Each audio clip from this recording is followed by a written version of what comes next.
All right, now let's get into some credit categories and the different forms that exist currently.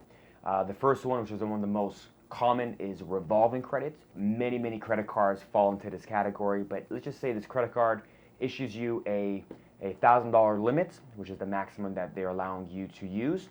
And you go throughout the month and you make these purchases, which now you have a $300 balance.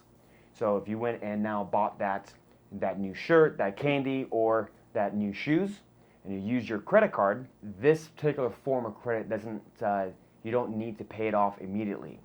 Allows you to carry this balance after month after month. Now just note that if you do carry that balance, you would have to pay interest on the money that you borrow.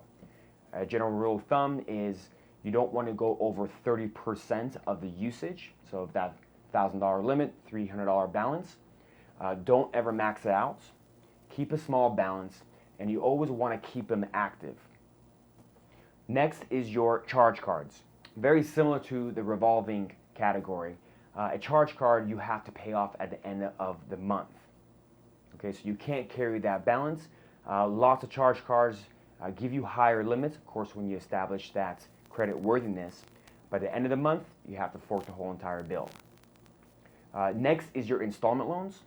Very similar to what you're used to with car loans, with home mortgages, student loans, where you agree to pay back, borrow the money and pay back in a certain amount of a month. Typically very common. If a car note is 5 years, and every month you need to pay back that $100 or $200 until the total balance has been repaid.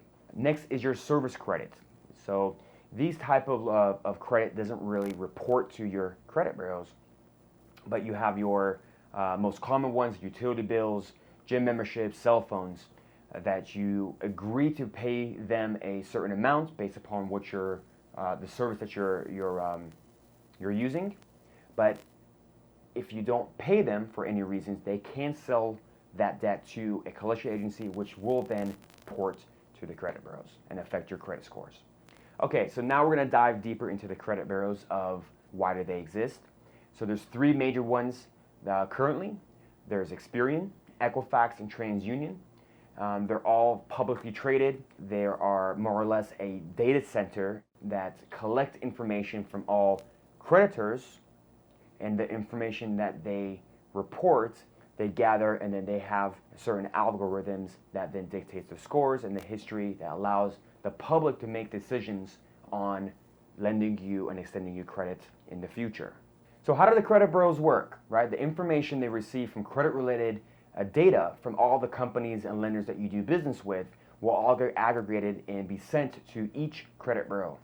At the same point, they incorporate information from different sources like public records, tax liens, bankruptcies that will be reported to your credit report. So for an example, if you filed for a bankruptcy in the courts, they will pull that information, and now that bankruptcy will be reported for over 10 years. At the same point, they sell your information to different companies that will want to pre-screen and provide you offers, different products and services. So if you ever received an offer from Chase or Bank of America or Wells Fargo, they say, hey, apply for this credit card, we're going to give you 0% interest for 12 to 18 months.